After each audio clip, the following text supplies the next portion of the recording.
दुर्योधना वर्तिनी हेबो पंचवट पर एक छोट शासक ଭାରତନୀୟ ଅର୍ଥାତ ପ୍ରକାଣ୍ଡ ଜଳଭୂମି ଦୁର୍ଯ୍ୟୋଧନକୁ ଗୋଟେ ଜଳଭୂମି ସହିତ କାହିଁକି ପରିକଳ୍ପନା କରାଗଲା? ନାଇଁ ଦୁର୍ଯ୍ୟୋଧନ କଥାରେ ଯିଏ ପଡିବ ଦୁର୍ଯ୍ୟୋଧନକୁ ଯିଏ ବିଶ୍ୱାସ କରିବ ସେ ଜଳଭୂମିରେ ବୁଡି ମରିବା ଭଳି ବୁଡି ମରିବ।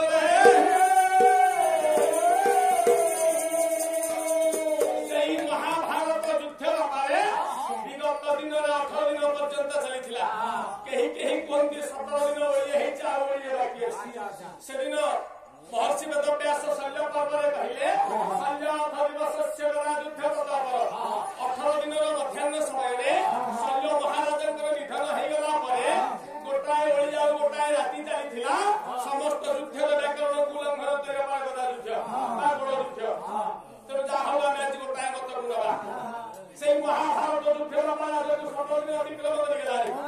एपर्यंत युद्ध कौन निर्णायक स्थिति में पहुंची पारना युद्ध तक नहीं पांडव मैंने जितवा जी आशावादी कौरव मैंने आशावादी एक घड़ीसंधि मुहूर्त आरंभ करवा आज नाम संगीत 17 दिन युद्ध संध्या समय कथा हस्त न्यस्त करी आज मस्तके है व्यस्ते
उत्तम भावुक